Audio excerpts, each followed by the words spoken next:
Hi everyone, it's Dr. Brad Meyer from Stephen F. Austin State University, where I'm the Associate Professor of Percussion. And my final tip for the ATSSB snare drum etude is about rolls and whether they're accented or unaccented. So a lot of young percussionists, and actually this was a big problem of my own, was accenting all the rolls, coming in really hard, really loud, and not really even recognizing the difference between rolls that start with an accent versus rolls that don't start with an accent.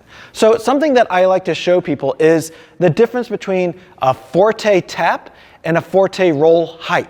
So if we look at a forte tap, it's generally going to be somewhere around 9 inches and it's going to look and sound like this.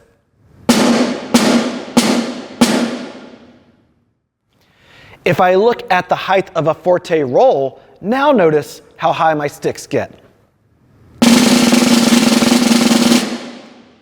They're only getting about half the height. So what I want to do is, if I want to avoid an accent, and if I've got a roll that isn't accented, which most of the rolls in the ATSSB etude are not accented, I want to, instead of starting from that forte tap height, I'm going to start from the forte roll height so that I don't start high and then try to maintain that, which is almost impossible, and end up having an accent. Instead, I'm only going to come up to that forte height and then roll. And that's going to allow me to have a nice kind of square box that my roll can start and end the same volume with.